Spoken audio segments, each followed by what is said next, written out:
મારું નામ પુનીત છે. મારી પહેલી પત્નીનું લગ્નનું કાર્ડ મારી સામે પડ્યું હતું. મેં છૂટાછેડા લીધેલી પત્નીના લગ્ન કાર્ડ જોઈને હું શરમથી માથું ઝુકાવીને બેઠો હતો.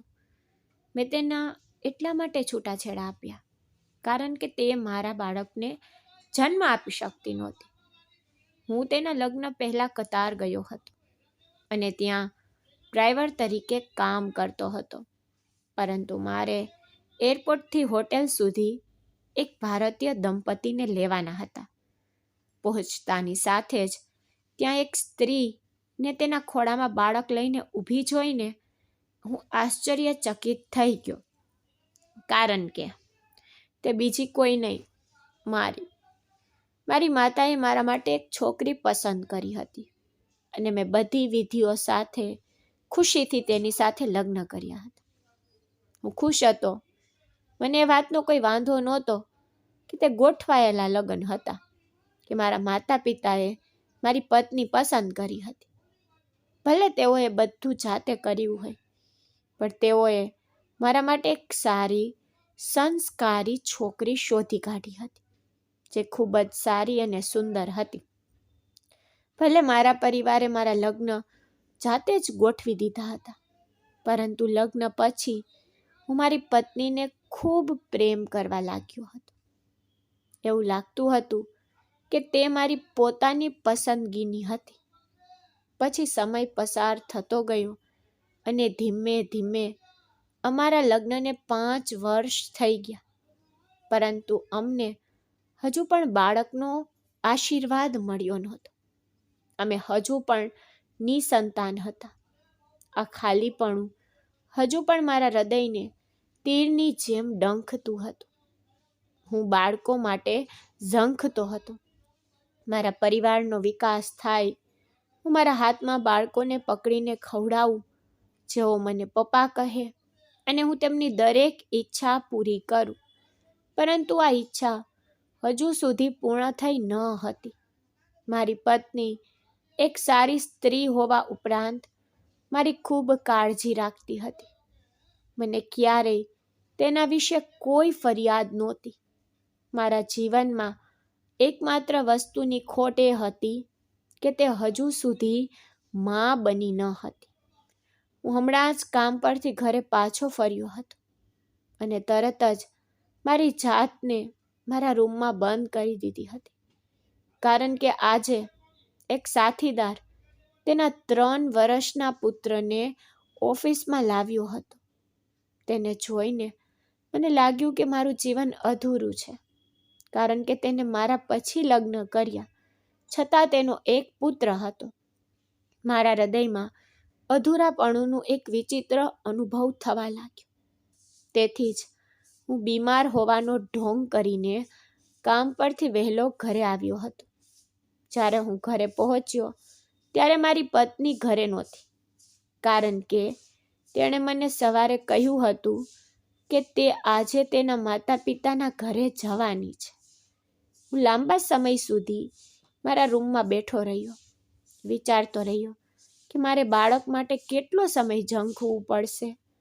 મારી પત્ની ખૂબ જ નિર્દોષ અને ભોળી હતી, જેના કારણે મને અસ્વસ્થતા અનુભવાતી હતી. મને તેને કંઈ કહેવાનું, ફરિયાદ કરવાનું મન થતું નહોતું. તેને કહેવાનું કે હું અંદરથી કેટલો ખાલી અનુભવું છું. હું જાણતો હતો કે તેનો કોઈ પણ વસ્તુ પર કોઈ નિયંત્રણ નથી, છતાં કોઈ કારણસર જ્યારે પણ હું તેને મળતો ત્યારે હું હંમેશા મારી જાતને કાબૂમાં રાખતો. હું નહોતો ઈચ્છતો કે આનાથી અમારી વચ્ચે ઝઘડો થાય. પરિસ્થિતિ એટલી ગંભીર બની ગઈ હતી કે મારા મિત્રો પણ મારી મજાક ઉડાવવા લાગ્યા હતા. હું થોડીવાર મારા રૂમમાં રહ્યો હતો. જ્યારે મારા હૃદય પરનો ભાર થોડો ઓછો થયો, ત્યારે હું રૂમમાંથી બહાર નીકળી ગયો અને સીધો રસોડામાં ગયો. મારી પત્ની હજુ પાછી આવી નહોતી.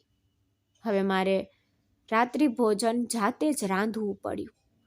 હું ખૂબ થાકી ગયો હતો અને અસ્વસ્થ લાગતો હતો, પણ મને ખૂબ ભૂખ લાગી હતી. તેથી મારે રસોઈ બનાવવી પડી.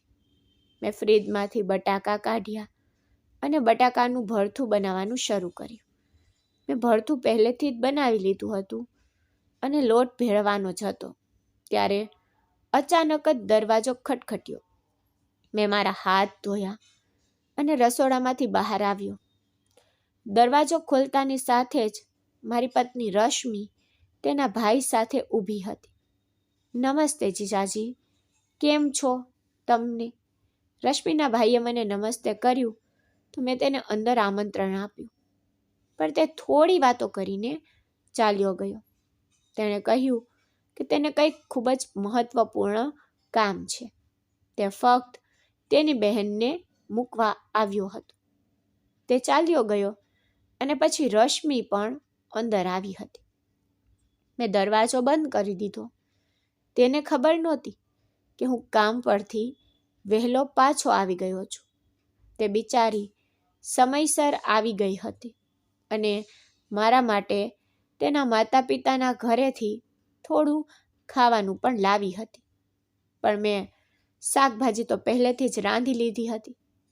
તેણે મારી સામે જોયું અને કહ્યું, પુનીત, તમે શું કર્યું છે? તમને ખબર છે કે હું જ્યારે પણ મારી માના ઘરે જાઉં છું ત્યારે હું ત્યાંથી તમારા માટે ખાવાનું લાવું છું.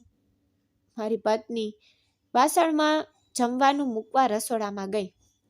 ત્યાં બટાકાનું ભરથું તૈયાર જોઈને તે મારા પર ગુસ્સે થઈ ગઈ. તેણીએ પૂછ્યું, તમે આ કેમ બનાવ્યું? હું તમારા માટે ખાવાનું લાવી રહી હતી ને.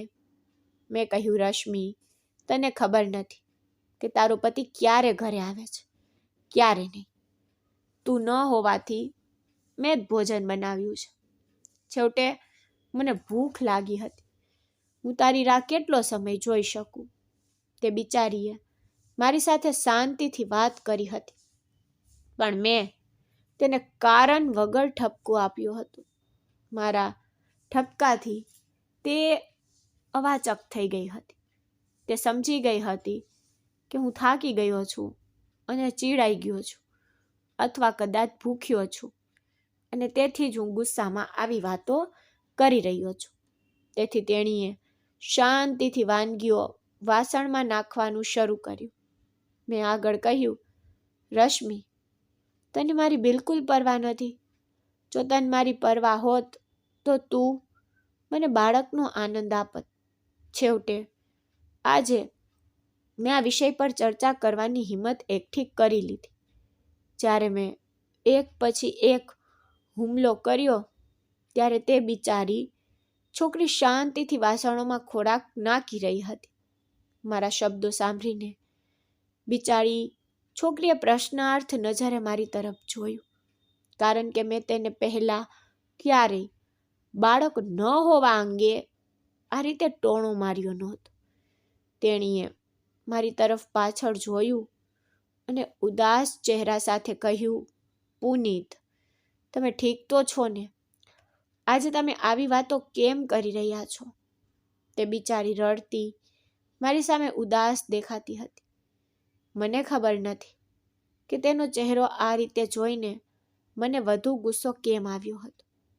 મેં કહ્યું, શું તને લાગે છે કે હું આવી વાતો કરવા માટે પાગલ છું? હું હોશમાં છું. જો તને મારી ચિંતા હોત તો તું મને જલ્દી કોઈ સારા સમાચાર આપત, પણ ના, તને તો મારી બિલકુલ ચિંતા નથી. મારો ગુસ્સો આકાશ સુધી પહોંચી ગયો હતો. મને પણ ખબર નહોતી કે હું શું કહી રહ્યો છું. તે બિચારી તેની આંખોમાં આંસુ સાથે ચૂપચાપ પોતાનું કામ ચાલુ રાખતી રહી અને પછી મને ભોજનની પ્લેટ આપીને ચાલી ગઈ. તેના જવાથી મને વધુ ગુસ્સો આવ્યો હતો. મેં પ્લેટ ઉપાડી ફ્લોર પર ફેંકી દીધી અને તેની પાછળ ગયો હતો. તે હવે રૂમમાં પ્રવેશી અને કબાટ ખોલીને ત્યાં ઊભી હતી. તે કદાચ કપડાં બદલવાની જ હતી કે હું આગળ વધ્યો, તેનો હાથ પકડ્યો અને ગુસ્સાથી તેની તરફ જોયું. તેણીએ કહ્યું, પુનીત, આજે તમને શું થયું છે? કૃપા કરીને મજાક ન કરો. આજે મને તમારાથી ખરેખર ડર લાગે છે, તે ધીમેથી બોલી, મારી આંખોમાં જોઈ રહી હતી. મેં કહ્યું, તું શું કહેતી હતી કે હું પાગલ છું અને પાગલની જેમ વાત કરું છું? તારો શું મતલબ હતો? મેં તેના પર વ્યથિત સિંહની જેમ ગર્જના કરી. પુનીત, તમે ખોટું સમજી રહ્યા છો. મેં એટલું જ કહ્યું કે તમે આજે બરાબર બોલી રહ્યા નથી. મારી પત્ની તેના બચાવમાં આટલું જ કહી શકી, કારણ કે મારો ગુસ્સો ચરમ સીમાએ પહોંચી ગયો હતો. મેં તેનો હાથ છોડી દીધો અને કહ્યું, મારી સાથે ફરી દલીલ કરવાની કોઈ જરૂર નથી. આ સાથે હું રૂમમાંથી બહાર નીકળી ગયો. મેં ખાધું પણ નહોતું અને મધ્યરાત્રિએ આંગણામાં આમ તેમ ચાલવા લાગ્યો હતો. મારું મન દોડી રહ્યું હતું. હું ઈચ્છતો હતો કે બાળકોનું હાસ્ય મારા ઘરમાં ગુંજતું રહે, પણ તે શક્ય નહોતું. કદાચ એટલા માટે જ હું ખૂબ ગુસ્સે હતો. થોડા સમય માટે હું ગુસ્સામાં આમ તેમ ચાલતો રહ્યો, પણ હવે મને ત્યાં આવ્યાને લગભગ 1 કલાક થઈ ગઈ હતી. ત્યારથી મેં રશ્મિને જોઈ નહોતી કે તે રૂમમાંથી બહાર નીકળી નહોતી. મારો ગુસ્સો થોડો ઓછો થઈ ગયો હતો અને હું વિચારી રહ્યો હતો કે આ બધામાં બિચારી રશ્મિનું શું વાંક છે?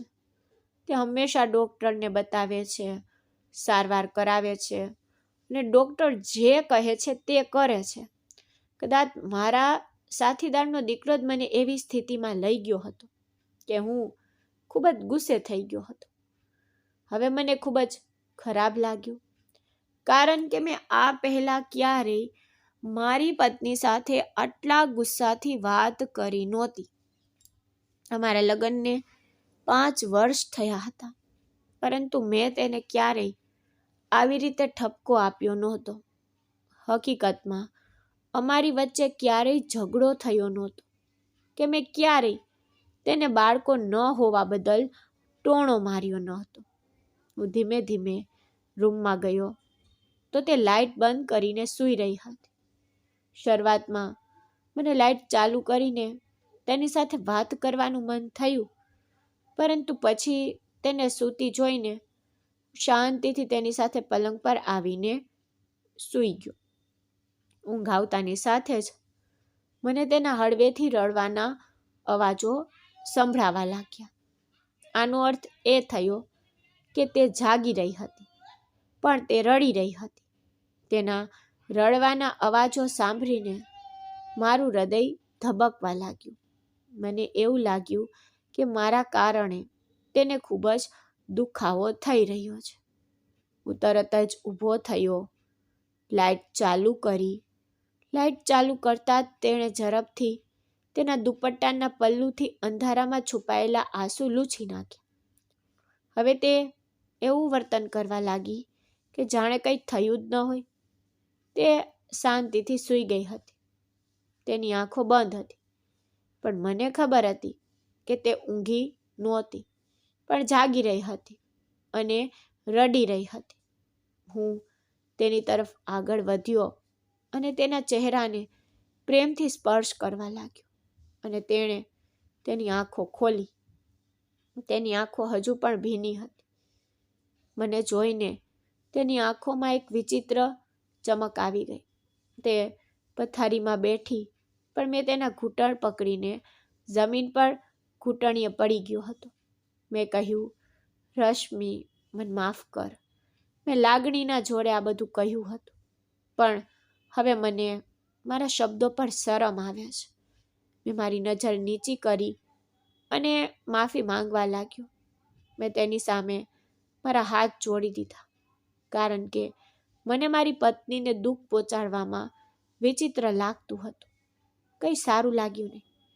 તેણે મારા જોડેલા હાથ તેના હાથ સાથે નીચે કર્યા, તેમને ચુંબન કર્યું અને મને ઊંચો કર્યો અને મને તેની બાજુના પલંગ પર બેસાડ્યો. રડતા રડતા અવાજે તેને કહ્યું, પુનીત, તમે મારા માટે દુનિયાનો અર્થ છો. તમે આ દુનિયાની સૌથી કિંમતી વસ્તુ છો. તમે મારી પાસે માફી કેમ માંગી રહ્યા છો? એ તમારી ભૂલ નથી, મારી છે. મારે તમારું ભોજન વહેલું રાંધવું જોઈતું હતું. તે બિચારી, જેની કોઈ ભૂલ નહોતી, તે હજુ પણ પોતાને દોષી ઠેરવી રહી હતી. શરમાઈને મેં કહ્યું, ના રશ્મિ, એ તારી ભૂલ નથી, બધી મારી છે. મારે તને કેવું જોઈતું હતું કે હું આજે કામ પરથી વહેલો ઘરે આવ્યો છું.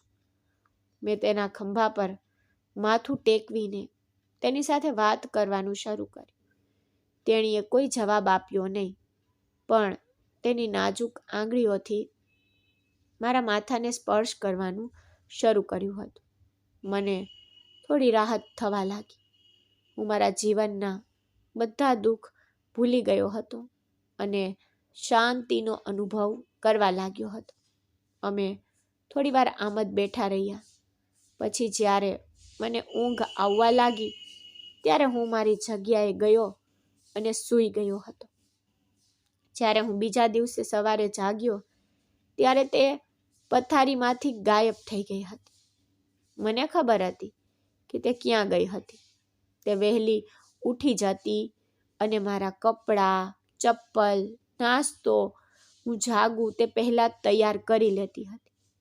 મેં રૂમમાં નજર નાખી તો જોયું કે મારા નવા કપડાં સોફા પર પડેલા હતા અને મારા બૂટ નીચે પોલિશ કરેલા પડેલા હતા. હું આ જોઈ રહ્યો હતો ત્યારે અચાનક દરવાજો ખુલ્યો અને રશ્મિ અંદર આવી. તેના હાથમાં ચાનો કપ હતો. આ તેનો રોજિંદો નિત્યકર્મ હતો. તે પલંગ પર મને ચા પીરસી રહી હતી. હું તરત જ ઉઠ્યો અને બાથરૂમમાં ગયો હતો. દાંત સાફ કર્યા પછી હું 1 મિનિટમાં પાછો આવ્યો અને ચા પીવા લાગ્યો.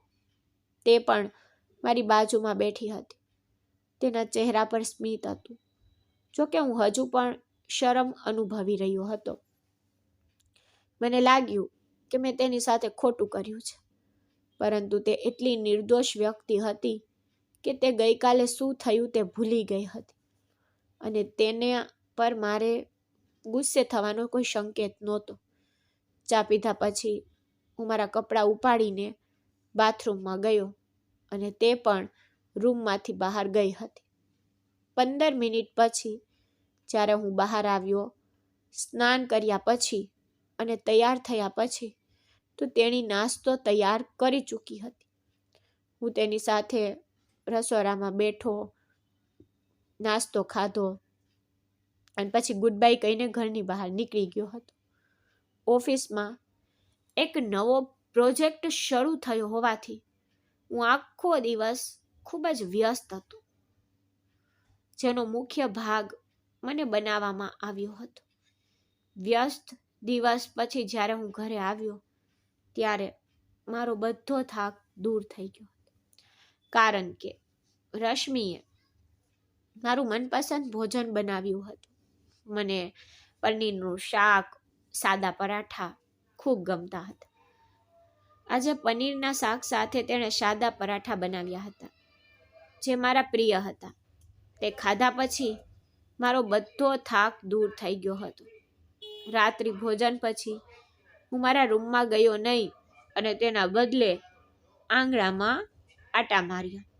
ભલે શિયાળો હતો, પણ મને આંગણામાં ફરવાનું મન થયું. રશ્મિ રસોડામાં ઊભી રહીને વાસણ ધોતી હતી અને હું મારા મિત્ર સાથે ફોન પર વાત કરી રહ્યો હતો. આંગણામાં ફરતો હતો.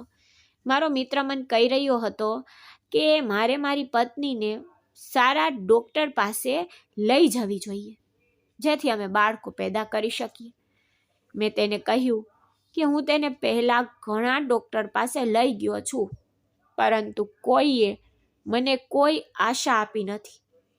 બધા કહે છે કે વિલંબ ભગવાન તરફથી છે, બીજી કોઈ સમસ્યા નથી. પણ મારા મિત્રએ કહ્યું કે મારે મારી પત્નીને ડૉક્ટર નીરજ દેશમુખ પાસે લઈ જવી જોઈએ. તેઓ ખૂબ સારા ડૉક્ટર છે. તેમની પાસે જવાથી મારી સમસ્યા દૂર થઈ જશે. આ સાંભળીને હું ચૂપ થઈ ગયો. મેં રશ્મિ સાથે વાત કરવાનું નક્કી કર્યું. જોકે તેણે થોડા દિવસો પહેલા દવાઓ લેવાનું બંધ કરી દીધું હતું. તેણે કહ્યું કે તે તેનાથી કંટાળી ગઈ છે. હું થોડી વાર માટે આંગણામાં ફર્યો અને પછી રસોડામાં રશ્મિ પાસે આવ્યો. રસોડામાં પહોંચતાની સાથે જ તેણે પણ લાઇટ બંધ કરી દીધી અને જવા જતી હતી. મને જોઈને તે અટકી ગઈ. મેં તેને લાઇટ બંધ કરીને બહાર આવવાનું કહ્યું. હવે અમે બંને આંગણામાં સાથે ચાલી રહ્યા હતા. મેં રશ્મિને કહ્યું કે મારે તેની સાથે કંઈક ખૂબ જ મહત્વપૂર્ણ ચર્ચા કરવી છે. મેં તેનો હાથ પકડ્યો અને તેણે મારી સામે પ્રશ્નાર્થ નજરે જોયું. મેં કહ્યું, રશ્મિ, વાત એ છે કે હું ઈચ્છું છું કે આપણે ડૉક્ટર નીરજ દેશમુખ પાસે જઈએ. મારા મિત્ર નૈતિકે મને કહ્યું કે ત્યાં જવાથી આપણી ઈચ્છા પૂર્ણ થશે. મેં મારી પત્નીને ખૂબ ગર્વથી કહ્યું હતું, પણ આ સાંભળીને તેણીએ તરત જ તેનો હાથ છોડી દીધો અને મને વિચિત્ર રીતે જોયો, જાણે મેં કોઈ મોટું પાપ કર્યું હોય. તેણીએ કહ્યું, પુનીત, તમે શું વાત કરો છો? હું ફરીથી આ ગડબડમાં પડવા માંગતી નથી. તમને ખબર છે કે મેં છેલ્લા 5 વર્ષમાં કેટલી ગરમ દવાઓ લીધી છે, જેના કારણે મારું પેટ હંમેશા ખરાબ રહે છે. હવે હું દવાઓથી કંટાળી ગઈ છું. હવે મારામાં વધુ દવા લેવાની હિંમત નથી. ગમે તે હોય, બધા ડૉક્ટર કહે છે કે મારી સાથે કંઈ ખોટું નથી, પણ વિલંબ ભગવાન તરફથી છે. તેણીએ એક લાંબી યાદી બનાવી અને પછી રૂમમાં ગઈ હતી. આ સાંભળીને મને ખૂબ ગુસ્સો આવ્યો. હું ઈચ્છતો હતો કે અમારી સમસ્યાનો ઉકેલ આવે, પરંતુ તે હજી તેના વિશે વાત કરવા તૈયાર નહોતી. હું પણ ગુસ્સામાં રૂમમાં ગયો હતો, કારણ કે મેં નક્કી કર્યું હતું કે હું હાર નહીં માનું. તે પલંગ પર બેઠી હતી, તેનો ફોન વાપરી રહી હતી. મેં તેનો ફોન છીનવી લીધો અને દિવાલ પર ફેંકી દીધો. મેં બૂમ પાડી, રશ્મિ, તને ખબર નથી કે હું કેટલો ચિંતા કરું છું? હું આખો દિવસ ચિંતા કરતો રહું છું કે જો મને બાળકો નહીં થાય તો શું થશે? બાળકો વિના જીવન અધૂરું છે. વૃદ્ધાવસ્થામાં આપણને કોણ સહારો આપશે? આપણને માતા પિતા કોણ કહેશે? આપણો પરિવાર કેવી રીતે વધશે? તું આ બાબતો વિશે વિચારતી પણ નથી. પણ મને ખબર છે કે બીજાઓને જોઈને મને કેટલું દુઃખ થાય છે. દરેક વ્યક્તિ પોતાના બાળકો પ્રત્યે ખૂબ ગંભીર છે. તેઓ તેમને પ્રેમ કરે છે, તેમને શાળાએ લઈ જાય છે, બહાર લઈ જાય છે અને તેમની ખુશી સુનિશ્ચિત કરે છે. પણ આપણને બાળકો નથી. આપણે ખાલી હાથે છીએ. મારો ગુસ્સો આસમાને પહોંચ્યો હતો અને મેં મારા ગુસ્સામાં તેને બીજી ઘણી બધી વાતો કહી હતી. તેની આંખોમાં આંસુ આવી ગયા હતા. તેણીએ કહ્યું, પુનીત, તમે મને કેમ સમજતા નથી? તમને ખબર નથી કે હું બાળક માટે ઝંખતી નથી? મેં ખૂબ પ્રયાસ કર્યો છે. મેં સેંકડો ડૉક્ટરને દેખાડ્યું છે, પણ હું દરેક રીતે થાકી ગઈ છું. અને તમે જાણો છો કે બધાએ કહ્યું છે કે આપણામાં કંઈ ખોટું નથી. તે ફક્ત ભગવાનનો વિલંબ છે. હું પણ બાળકો મેળવવા માંગુ છું. હું બીજી સ્ત્રીઓને જોઉં છું. તેઓ પોતાના બાળકોને પોતાના હાથમાં રાખવાનું ખૂબ પસંદ કરે છે. મારી પાસે એક પણ નથી. શું તમને ખ્યાલ નથી કે મેં બિલકુલ પ્રયાસ નથી કર્યો? તમે ધીરજ કેમ રાખી શકતા નથી? તેના શબ્દો સાંભળીને મારો ગુસ્સો વધુ વધી ગયો. મેં કહ્યું, રશ્મિ, મને ખબર છે કે આપણને કોઈ ખામી નથી, પણ આપણે સારવાર તો કરાવી શકીએ છીએ. મેં તેનો હાથ પકડીને વિનંતી કરી, પણ તેણે મારો હાથ છોડી અને મોં ફેરવી લીધું. આજે પણ તે થોડી વિચિત્ર વર્તન કરી રહી હતી. કદાચ તે આ સતત ચર્ચા સાંભળીને જ કંટાળી ગઈ હતી, પણ મારા માટે આ બધું જ હતું. અને બાળકો ન હોવાનો મારા જીવનનો સૌથી મોટો અફસોસ હતો. રશ્મિની સાથે મેં પણ ડોક્ટરોને દેખાડ્યું હતું કે મારામાં તો કંઈ ખોટું છે કે નહીં, પરંતુ દરેક ડોક્ટરે કહ્યું હતું કે અમારા બંનેમાંથી કોઈને કોઈ સમસ્યા નથી. અમે બંને એકદમ ફિટ હતા. મેં મારી પત્નીને કહ્યું કે રશ્મિ, કૃપા કરીને મને સમજ. હું બાળક માટે ખૂબ જ ઉત્સુક છું. જો આપણે ફરીથી ડૉક્ટર પાસે જઈએ તો શું સમસ્યા ઊભી થશે? જ્યારે આપણે પહેલાંથી જ ઘણા બધા ડૉક્ટરોને તો દેખાડ્યું છે. હજી દેખાડી દઈએ, મેં તેને કહ્યું, પણ તેણે સાંભળ્યું નહીં. આ વખતે તેણીએ પણ દલીલ કરવાનું શરૂ કરી દીધું અને અમે બંને લાંબા સમય સુધી દલીલ કરતા રહ્યા. પછી મારો ગુસ્સો વધી રહ્યો હતો તો હું રૂમમાંથી બહાર નીકળી ગયો હતો. મને લાગ્યું કે હું આત્મહત્યા કરી લઉં. રશ્મિ, હું જે કહી રહ્યો છું તે કંઈ સમજી રહી ન હતી, અથવા હું તેને સમજાવી શકતો નહોતો, કારણ કે હું ઈચ્છતો હતો કે અમે ડૉક્ટરને બતાવીએ. મારા મિત્રએ મને તેના વિશે કહ્યું હતું. કદાચ તે ડૉક્ટરની સારવારથી મારી પત્ની ગર્ભવતી થવામાં મદદ મળશે. તેણે કહ્યું કે તે પહેલેથી જ ઘણા ડૉક્ટરોને મળી ચૂકી છે. હવે તે હિંમત ગુમાવી ચૂકી હતી. હું ઠંડીમાં લગભગ મધ્યરાત્રિ સુધી આંગણામાં એકલો બેઠો હતો. 1 વાગ્યે મારી આઈસ્ક્રીમ થીજી જવા લાગી, તેથી હું રૂમમાં પાછો ફર્યો. તે હવે સૂઈ ગઈ હતી અને તેના નરમ નસકોરા આખા રૂમમાં ગૂંજતા હતા. મને આશ્ચર્ય થયું કે તે આટલી શાંતિથી કેવી રીતે સૂઈ શકે છે. હું ગૂંગણામણમાં હતો, પણ તે સંપૂર્ણપણે બેભાન હતી. તેને આ રીતે જોઈને મારો ગુસ્સો, જે થોડો ઓછો થયો હતો, ફરીથી ભડકી ગયો હતો. મને એવું લાગ્યું કે હું તેને હલાવીને જગાડી દઉં અને પૂછું કે મારો શું વાંક છે? તે મારી વાત કેમ નથી સાંભળતી? શું મને બાળકો દા કરવાનો અને તેમને મારા ખંભા પર લઈને પડોશમાં ફરવાનો અધિકાર નથી? પણ પછી મારું હૃદય તેને સ્વીકારવા તૈયાર નહોતું અને હું શાંતિથી સૂઈ ગયો હતો. સૂઈ ગયા પછી પણ મને ઊંઘ ન આવી. હું ફક્ત પથારીમાં સૂઈ ગયો. મારા મનમાં રશ્મિ સાથે શું થયું છે તેના વિચારો દોડતા હતા. તેણે ક્યારેય એક પણ વિનંતીનો ઇનકાર કર્યો નહોતો, તો આજે તે આટલી જીદ કેમ કરી રહી હતી? મને ગુસ્સો આવતો હતો.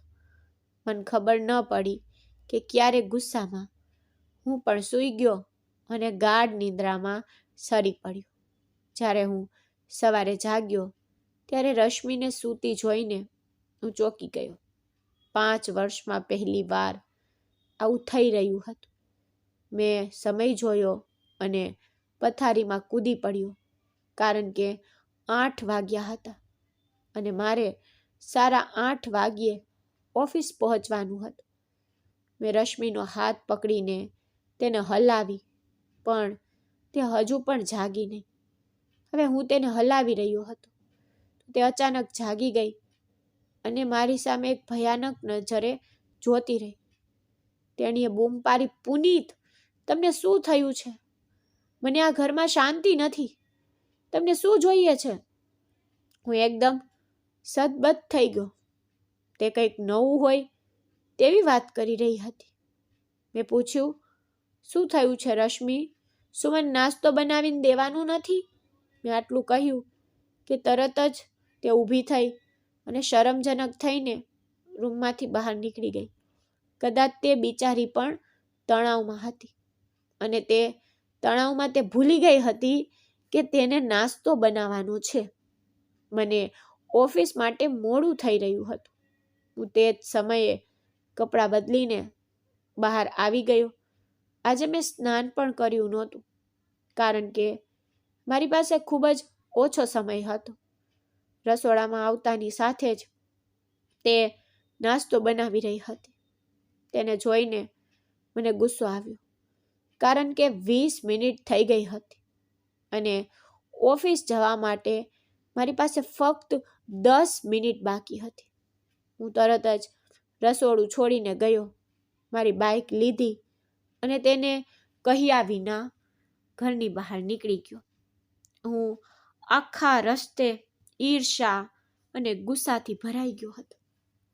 હું રશ્મિને મારું મહત્વ સમજાવવા માટે કંઈક કરવા માંગતો હતો, કારણ કે તે વિચિત્ર વર્તન કરવા લાગી હતી. જ્યારે હું ઓફિસ પહોંચ્યો ત્યારે આખો સ્ટાફ આવી ગયો હતો. મને ખૂબ જ શરમ આવી. મને લાગ્યું કે બધા મારા પર હસતા હતા. જો કે બધા ગંભીર હતા અને પોતાનું કામ કરી રહ્યા હતા. હું ગેલેરીમાં ઊભો રહીને બોસનો ઠપકો સાંભળી રહ્યો હતો, જ્યારે બધા પોતપોતાના કામમાં વ્યસ્ત હતા. ઠપકો આપ્યા પછી મને ભૂખ લાગી નહીં અને બપોર સુધી આમ જ કામ કરતો રહ્યો હતો. જ્યારે મારા બધા સાથીદારો જમવા ગયા ત્યારે તેઓએ મને પણ બોલાવ્યો, પણ મેં તેમને ના પાડી અને શાંતિથી મારું કામ ચાલુ રાખ્યું. મારું પેટ ગડગડાટ કરી રહ્યું હતું અને મારું માથું ભૂખથી ધબકતું હતું, પણ મને ખબર નથી કે હું પોતાને આટલો ત્રાસ કેમ આપી રહ્યો હતો. કદાચ હું રશ્મિનો ગુસ્સો મારા પર ઉતારી રહ્યો હતો. જ્યારે હું તે સાંજે ઘરે પહોંચ્યો ત્યારે રશ્મિની તબિયત સારી ન હતી. તે માથા પર પાટો બાંધીને સોફા પર બેઠી હતી, ચા પી રહી હતી. તેને આ રીતે બેઠી જોઈને મને લાગ્યું કે તે મારાથી ઈર્ષા કરી રહી છે, કારણ કે હું આખો દિવસ થાકેલો અને ભૂખ્યો ઘરે આવ્યો હતો. જ્યારે તે અહીં આરામથી ચા પી રહી હતી, મેં તેને કંઈ કહ્યું નહીં અને શાંતિથી રૂમમાં ગયો.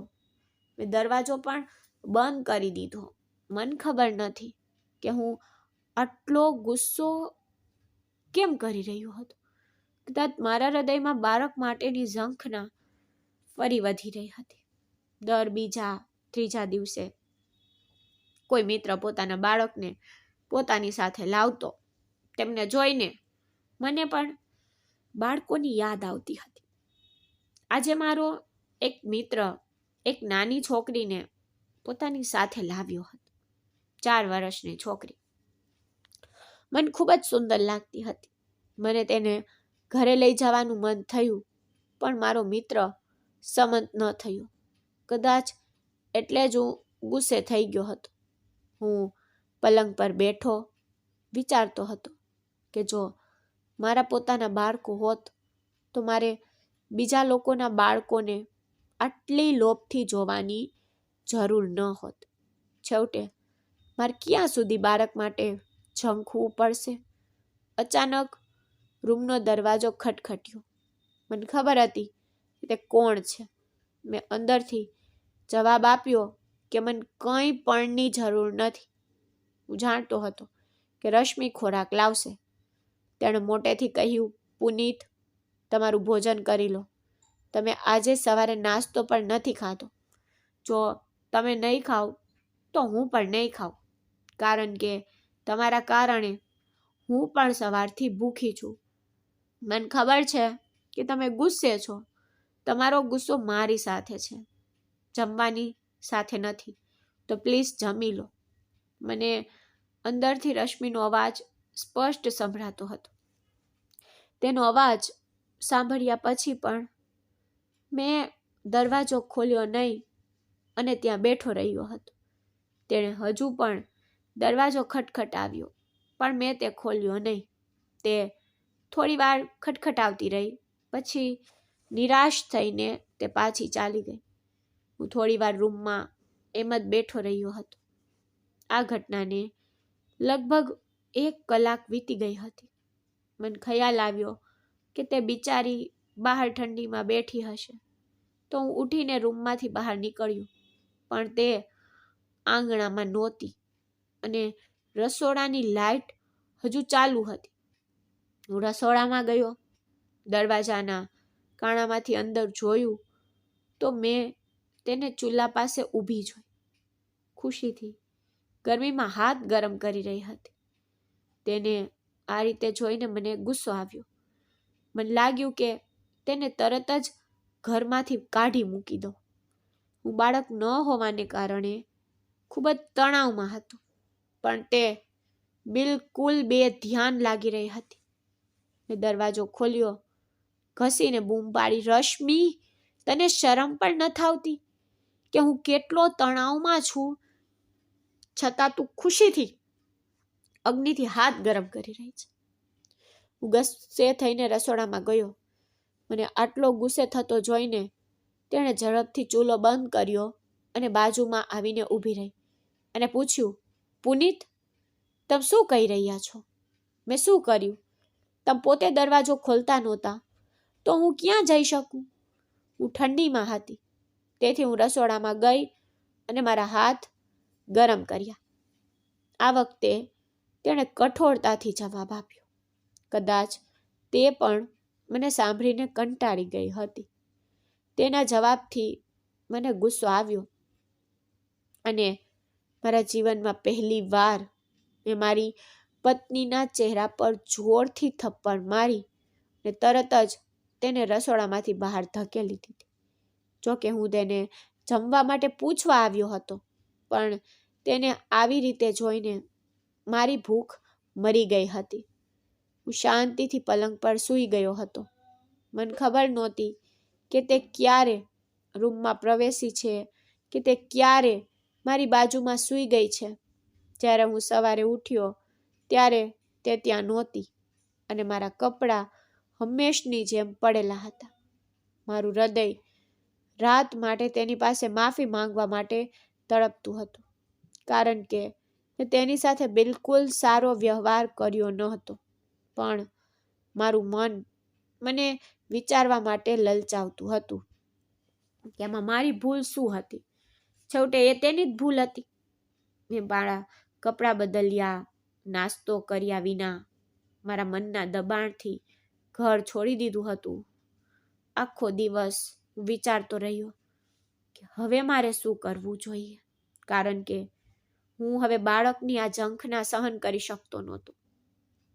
મારી કેબિનમાં બેઠો કામમાં વ્યસ્ત હતો ત્યારે અચાનક મારો એક મિત્ર સુશાંત અંદર આવ્યો. મને ઉદાસ જોઈને તેણે કહ્યું, મિત્ર, હું તારા ઉદાસીનતાનું કારણ સારી રીતે જાણું છું. હું કહું છું કે તું ભાભીથી છુટકારો મેળવી લે અને ફરીથી લગ્ન કરી લે, કારણ કે તે તને બાળકનું સુખ આપી શકતી નથી. તેને આવતાની સાથે જ આ કહ્યું અને તે મારા હૃદયમાં લાગી ગયું. તે જે કહી રહ્યો હતો તેનાથી મને ખરાબ તો લાગ્યું, પણ તે સાચો હતો અને હું તેના વિશે વિચારવા લાગ્યો હતો. મેં વિચાર્યું કે હું કેટલો સમય રાહ જોઈશ. એક દિવસ મારે મારી પત્નીને છોડી દેવી જ પડશે, કારણ કે હું બાળકો વિના તો રહી શકતો નથી અને તે મને બાળકો આપી શકતી નથી. તે સમયે મને ખબર નહોતી કે જે નસીબમાં નથી તે વ્યક્તિ ભલે ઈચ્છે તો પણ પ્રાપ્ત કરી શકતું નથી. તે સમયે મેં મારા મિત્રને કહ્યું કે હું મારી પત્નીને છોડી શકતો નથી, પરંતુ હવે મારા હૃદયમાં એ વાત ઊંડે સુધી ઘર કરી ગઈ હતી કે મારે રશ્મિને છોડી દેવી જોઈએ. મારો મિત્ર સાચો છે. જ્યારે હું ઘરે પહોંચ્યો ત્યારે મને ફરીથી ગુસ્સો આવ્યો. મને સમજાયું નહીં કે હું આટલો ગુસ્સો કેમ કરું છું. જ્યારે રશ્મિ મારા માટે ખોરાક લાવી ત્યારે મેં તેને ઉપાડી ફ્લોર પર ફેંકી દીધો અને તરત જ રૂમમાંથી બહાર નીકળી ગયો હતો. હું હમણાં જ ઓફિસમાં જમીને આવ્યો હતો, તેથી મેં વિચાર્યા વિના ફ્લોર પર ખોરાક ફેંકી દીધો હતો. મારી બિચારી પત્ની પણ મૂંઝવણમાં હતી. વિચારતી હતી કે મેં આવું કેમ કર્યું, પણ મેં તેની આંખોમાં રહેલા પ્રશ્નોના જવાબ આપ્યા નહીં. અને આંગણામાં જઈને બેસી ગયો હતો. તે પણ મારી પાછળ ન આવી. કદાચ તે પણ અમારા રોજિંદા ઝઘડાઓથી હવે કંટાળી ગઈ હતી. તે પણ મારાથી દૂર થઈ રહી હતી. બીજા દિવસે હું ફરી નાસ્તો કર્યા વિના ઘરેથી નીકળી ગયો અને ઓફિસમાં નાસ્તો કર્યો. મારા માટે એ રોજિંદુ નિત્યક્રમ બની ગયો હતો કે અમે કોઈને કોઈ વાતે ઝઘડો કરતા અને હું નાસ્તો કર્યા વિના ઓફિસ જતો હતો. હું રાત્રિ ભોજન પણ બહાર કરતો હતો. હવે રશ્મિ પણ મારાથી ખૂબ દૂર થઈ ગઈ હતી. તેણે મને વિનંતી કરવાનું બંધ કરી દીધું હતું. બાળકો ન હોવાને કારણે હું વધુ ને વધુ ચીડચીડો થઈ રહ્યો હતો. આજે જ્યારે હું ઓફિસથી ઘરે આવ્યો ત્યારે મારું મન પહેલેથી જ ફરતું હતું, કારણ કે મારા બધા મિત્રોએ મને કહ્યું હતું કે તું ક્યાં સુધી એક વાંઝણી સાથે તારું જીવન વિતાવશે. જે સ્ત્રી બાળકો પેદા કરી શકતી નથી તે નકામી છે. છેવટે મારા મિત્રો સાચા હતા. હું ક્યાં સુધી આ સહન કરી શકું? તેથી મેં રશ્મિને છોડી દેવાનું ને પછી ફરીથી લગ્ન કરવાનું નક્કી કર્યું હતું, જેથી હું તેની સાથે બાળકો પેદા કરી શકું. પરંતુ મેં ક્યારેય કલ્પના પણ નહોતી કરી કે હું રશ્મિને આ વિશે તરત જ નહીં કહી શકું, પરંતુ શાંતિથી કોર્ટમાં છૂટાછેડાના કાગળો તૈયાર કરાવીશ. તે દિવસે મેં કામ પરથી વહેલી રજા લીધી અને વકીલ પાસે ગયો. મેં તેને છૂટાછેડાના કાગળો તૈયાર કરવા કહ્યું અને તેમણે મને કહ્યું કે 1 અઠવાડિયામાં આવીને તે કાગળ લઈ જઈ શકો છો. 1 અઠવાડિયા વિશે સાંભળીને મને અસ્વસ્થતા થઈ, કારણ કે હું મારી પત્ની સાથે હવે 1 મિનિટ પણ વિતાવી શકતો નહોતો. હું વધુ રાહ જોઈ શકતો નહોતો, કારણ કે જ્યારે પણ હું રશ્મિને જોતો હતો ત્યારે મને બેઘરતાનો અહેસાસ થતો હતો. પણ મારે રાહ જોવી પડી હતી. તે અઠવાડિયા દરમિયાન હું ખૂબ જ શાંત રહ્યો હતો અને જાણી જોઈને તેનાથી અંતર રાખતો હતો. તે હવે મારા હૃદયમાંથી નીકળી ગઈ હતી. તે અઠવાડિયા દરમિયાન પણ મેં તેને 2 વાર કહ્યું હતું કે આપણે ડૉક્ટર નીરદ પાસે જવું જોઈએ, પરંતુ તેણીએ મારા શબ્દોને બિનમહત્વપૂર્ણ ગણાવ્યા હતા. આજે મારે છૂટાછેડાના કાગળો લેવા માટે વકીલની ઓફિસમાં જવાનું હતું. તેથી હું ઓફિસ ગયો નહીં, કારણ કે મેં દિવસની રજા લેવાનું આયોજન કર્યું હતું અને હું સવારે 11 વાગ્યે વકીલની ઓફિસમાં હાજર રહેવાનું હતું. હું આજે ઘરેથી મોડો નીકળ્યો હતો. રશ્મિને ખબર પણ નહોતી કે હું ઓફિસ જઈ રહ્યો છું કે નહીં, કારણ કે અમે હવે વાત પણ કરતા નહોતા. મેં મારો રૂમ પણ અલગ કરી દીધો હતો અને તેણીએ તેના વિશે કોઈ હોબાળો કર્યો નહીં. જ્યારે હું 1 કલાક પછી ઘરે પાછો ફર્યો ત્યારે તે આશ્ચર્યચકિત થઈ ગઈ, કારણ કે તેને ખબર નહોતી કે હું ઓફિસ ગયો છું કે નહીં. જ્યારે મેં તેને છૂટાછેડાના કાગળો આપ્યા ત્યારે તેની આંખોમાં આંસુ આવી ગયા. પણ હવે મારી પાસે કોઈ વિકલ્પ નહોતો. મેં તેને જવા દેવાનું નક્કી કર્યું. તે રડી પડી અને કહ્યું, પુનીત, તમે મારી સાથે આવું ન કરી શકો. તમને મારા દિલથી પ્રેમ કરું છું. કૃપા કરીને મારી સાથે આવું ન કરો. તે જોરથી રડી રહી હતી. તે મારા પગ પાસે બેઠી અને મને વિનંતી કરવા લાગી. મેં ઝડપથી મારા પગમાંથી તેને મુક્ત કરી અને પાછળ હટી ઊભો રહી ગયો હતો. મને તેના શબ્દો બિલકુલ ગમ્યા નહીં. કદાચ મારા મન પર બાળકની જીદ કબજો જમાવી ચૂકી હતી અને હવે મારો પ્રેમ પણ મરી ગયો હતો. મેં બૂમ પાડી, આ છૂટાછેડાના કાગળો છે, તેના પર સહી કર અને મને છોડી દે. હું તારી સાથે રહેવા માંગતો નથી. મેં આ કહ્યું કે તરત જ તે રડી પડી. પણ મેં મારા શબ્દો ફરીથી મોટા અવાજે પુનરાવર્તન કર્યા. એ બિચારી હવે ગભરાઈ ગઈ અને ધ્રુજતા હાથે છૂટાછેડાના કાગળો પર સહી કરી દીધી. મેં તેને કહ્યું કે તેને તાત્કાલિક ઘર છોડી દેવું પડશે. આ વખતે તે કંઈ બોલી પણ નહીં અને શાંતિથી રૂમમાંથી નીકળી ગઈ. અડધા કલાકમાં તે પોતાનો બેગ પેક કરીને રૂમમાંથી નીકળી ગઈ. તેણે મારી તરફ જોયું પણ નહીં અને શાંતિથી ચાલી ગઈ. હવે મને લાગ્યું કે મારું જીવન સરળ બનશે અને હું ટૂંક સમયમાં પિતા બની જઈશ. તે ક્ષણે મને ખ્યાલ પણ નહોતો કે જે વ્યક્તિના નસીબમાં નથી ને તે ક્યારેય તેને મળતું પણ નથી, અને કદાચ બાળકો મારા નસીબમાં નથી જ. તે ગઈ હતી અને હવે હું મારા ઘરમાં એકલો શાંતિથી બેઠો હતો. મેં તેને રોકવાનો પ્રયાસ પણ નહોતો કર્યો. છેવટે હું કેવી રીતે કરી શકું? મેં તો તેને છૂટાછેડા આપ્યા હતા. મને તેના પર દયા પણ ન આવી.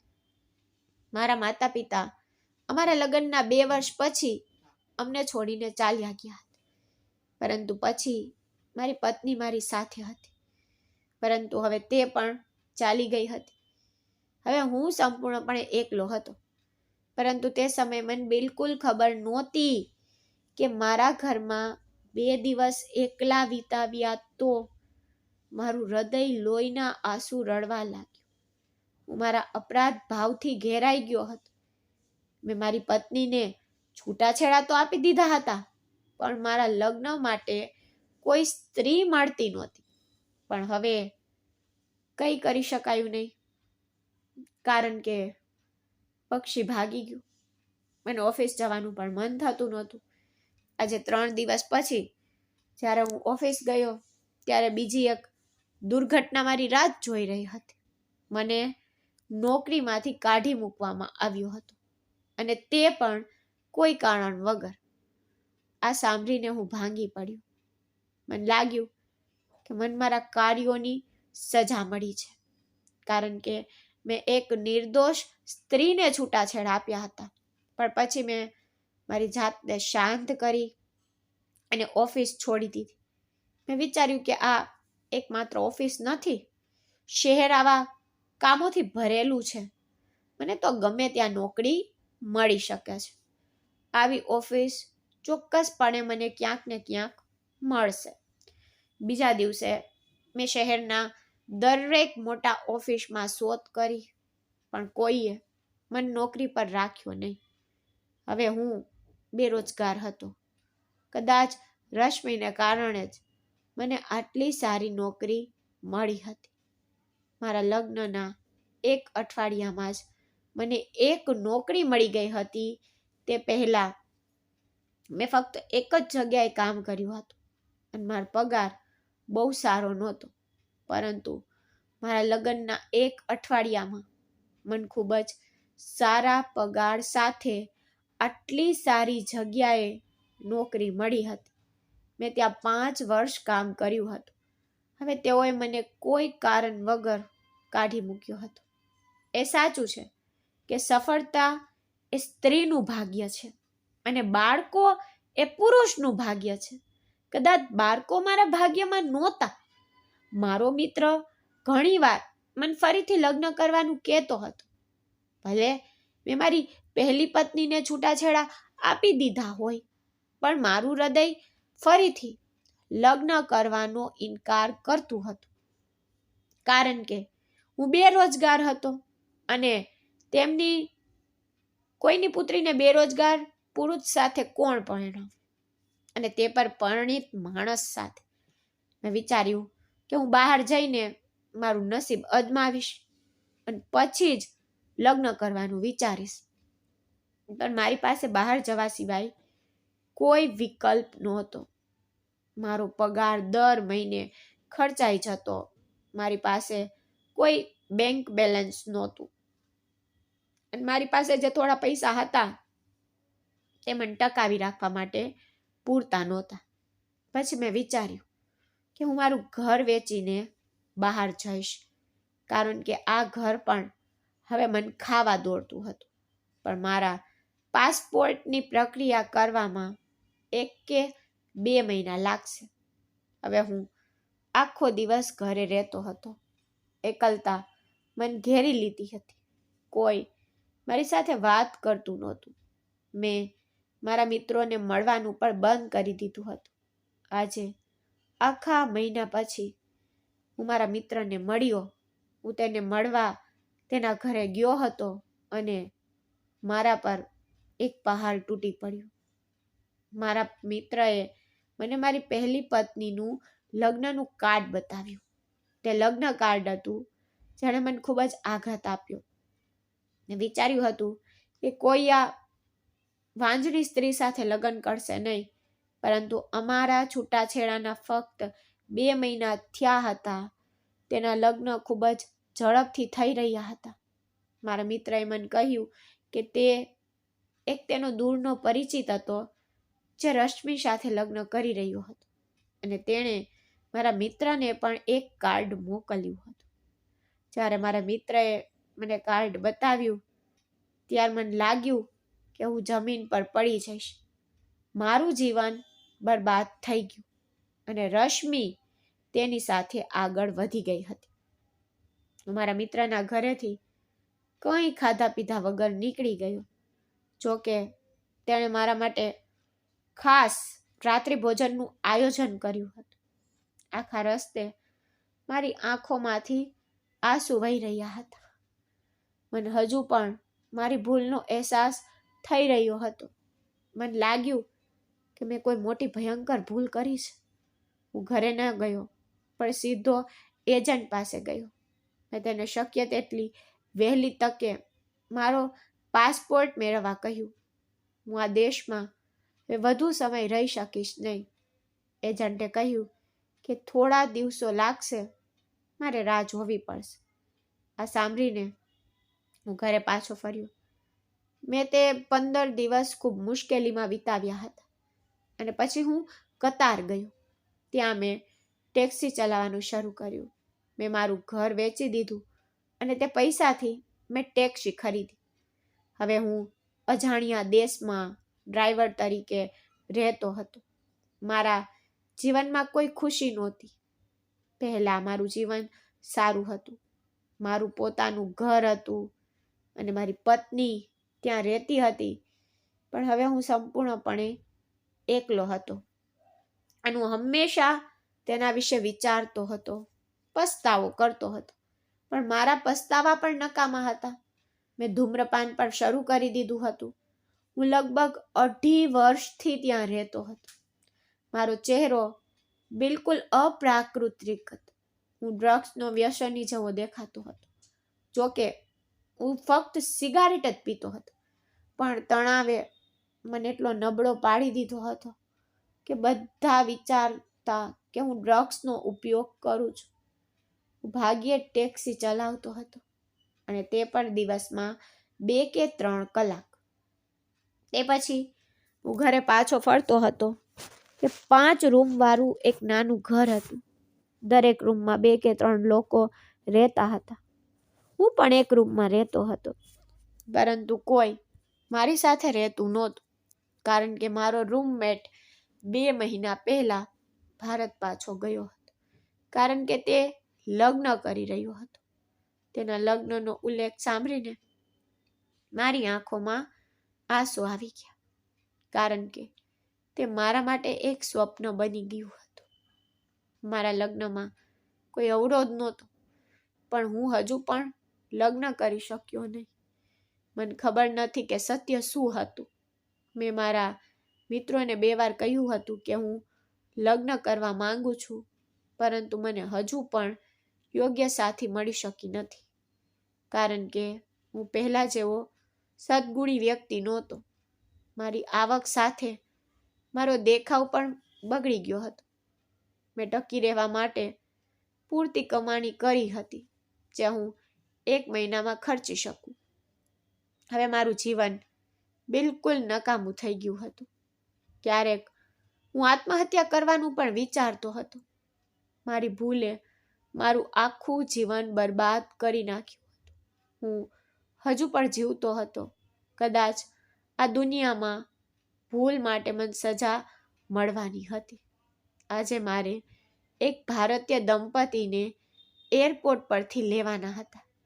તેમણે ઓનલાઈન ફ્લાઇટ બુક કરાવી હતી અને 5 વાગ્યાનો સમય નક્કી કર્યો હતો.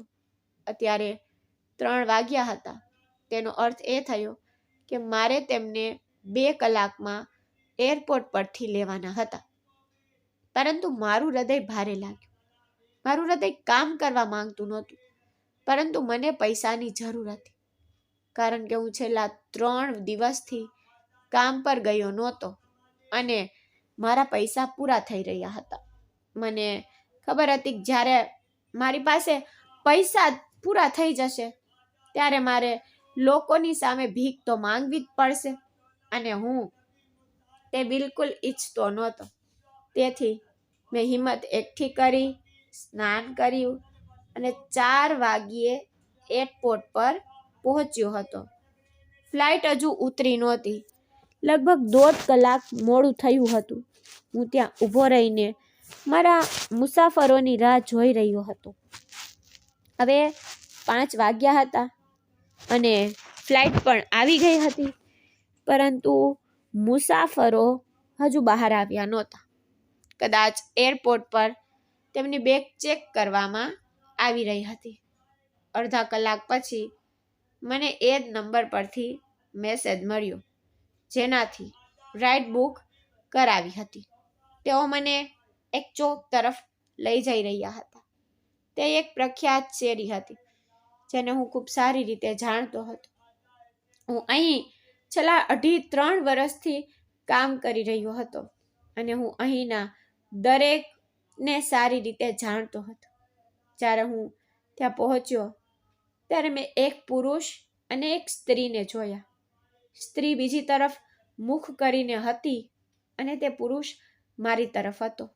તે રસ્તા પર મારી તરફ હાથ હલાવી રહ્યો હતો. મને રોકી રહ્યો હતો કારણ કે મેં તેને મારો ટેક્સી નંબર મોકલ્યો હતો અને તેણે નંબર જોઈને જ મને રોક્યો હતો. જ્યારે મેં આ યુવાનને પોતે જ રોકાતો જોયો ત્યારે હું પણ રોકાઈ ગયો, કારણ કે મને ખબર હતી કે તે એ જ વ્યક્તિ છે જેણે રાઇડ બુક કરાવી હતી. હવે તે પુરુષ સ્ત્રીને તેના ખંભા પર હાથ રાખીને ટેક્સીમાં બેસવા માટે આગ્રહ કરી રહ્યો હતો.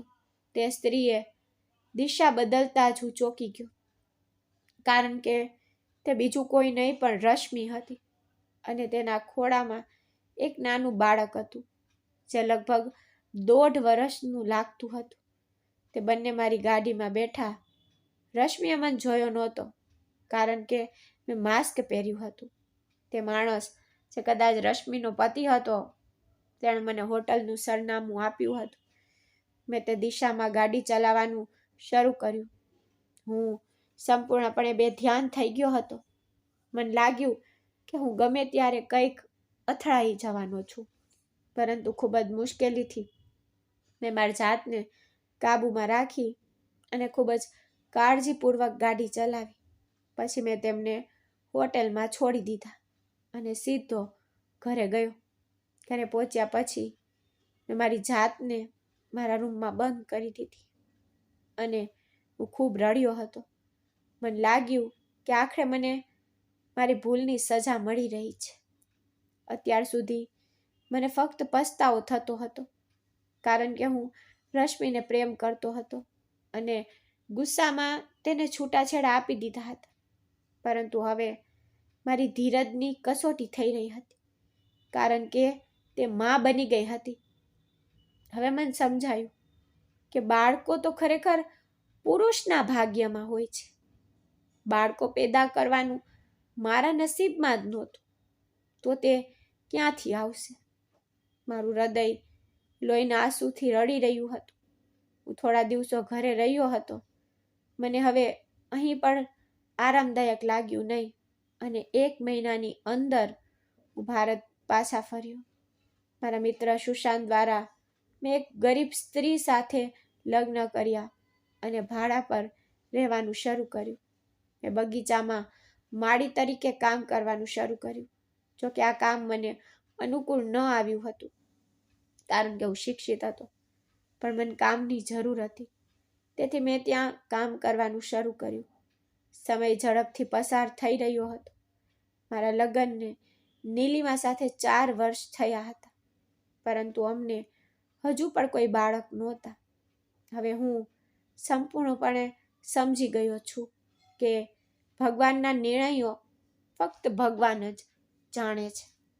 બાળકોની જરૂરિયાતને કારણે મેં રશ્મિને છૂટાછેડા આપી દીધા હતા, પરંતુ મારા બીજા લગ્ન છતાં મને બાળકનો આશીર્વાદ મળ્યો નથી. અને મને લાગે છે કે હું મારા બાકીના જીવન માટે આ અભાવ સાથે જ જીવીશ. આટલા વર્ષો પછી મેં શીખી લીધું છે કે કંઈ પણ વ્યક્તિના નિયંત્રણમાં નથી. જ્યારે ભગવાન સુખ આપતા નથી, ત્યારે આખી દુનિયા પણ તે ખુશી લાવી શકતી નથી. અને જ્યારે ભગવાન દુઃખ આપતા નથી, ત્યારે આખી દુનિયા પણ તે વ્યક્તિને દુઃખી કરી શકતી નથી. મેં રશ્મિને દુઃખ આપ્યું, પરંતુ તે મારા પહેલા પરિણીત થઈ હતી અને તેને એક બાળક હતું. પણ હું હજુ પણ બાળક માટે જ ઝંખના કરીને મારું જીવન જીવી રહ્યો છું. મને ખબર નથી કે મારું આ દુઃખ ક્યારે સમાપ્ત થશે. મારા જીવને મને એક મહત્વપૂર્ણ પાઠ શીખવ્યો છે કે કોઈ પણ પોતાનું ભાગ્ય બદલી શકતું નથી, ભલે ગમે તેટલું ઈચ્છે. ભગવાને લખેલું ભાગ્ય અપરિવર્તનશીલ છે. કોઈ પર વસ્તુ તેને ભૂંસી નાખવાની શક્તિ ધરાવતી નથી. હા, પ્રાર્થનાઓ ભાગ્ય બદલી શકે છે, પરંતુ જો ભગવાનને મંજૂર હોય તો. જો ભગવાનને મંજૂર ન હોય તો કંઈ પણ બદલી શકતું નથી. અને એક વ્યક્તિ દુઃખ સહન કરતું રહે છે, જેમ હું પસ્તાવાની આગમાં સળગતો હતો. તો મિત્રો, મને આશા છે કે તમને અમારી વાર્તા ગમી હશે.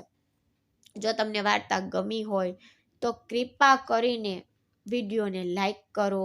જો તમે ચેનલ પર નવા છો તો ચેનલને સબસ્ક્રાઈબ કરો. અને હા, આગામી અપડેટ માટે નોટિફિકેશન બેલ જરૂરથી દબાવો, જેથી કરીને તમને આગલી અપડેટ પહેલાં મળી રહે. ધન્યવાદ.